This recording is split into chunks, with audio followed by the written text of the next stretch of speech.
করে দিবেন। আমরা বিষয়টা শুরুতেই দেখতে পারবো যে সোনা তার মায়ের কাছে এসেছিল যে তার মাকে একটু বেশ হুমকি দিয়ে বসবে, কেননা সে তো মুম্বাই পর্যন্ত চলে এসেছে তাদের খোঁজে, তাহলে সে যেন কোনোভাবেই তার বাবার সামনে না যায়, যার কারণে সে বং রেস্টুরেন্টে এসেছিল তার মাকে বেশ হুমকি দিতে। কিন্তু সেখানে এসে দেখে যে সেখানে রূপা রয়েছে, যার কারণে সে বেশি কোনো কথা বলতে পারে না। অপরদিকে আমরা দেখতে পারি যে সাক্কাল বাবুর বাড়ির মধ্যে আজ পর্যন্ত যে মেয়েটি ছিল সেটি আর অন্য কেউ নয় বরং রূপা।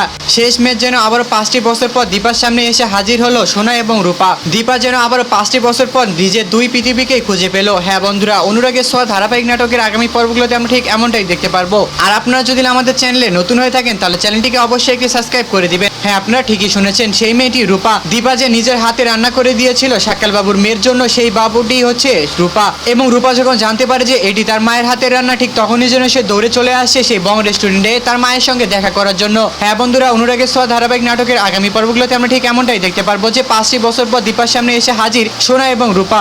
তাহলে এবার কি নিজের দুই পৃথিবীকে নিয়ে বাঁচবে আবারও দীপা, নাকি আবারও নতুন কোনো মন নিবে এই দুই কাহিনীর মধ্যে? তা আপনাদের কাছে কি মনে হয় অবশ্যই আমাদেরকে এই বিষয়ে কমেন্ট করে জানাতে একদমই ভুলবেন না। ধন্যবাদ।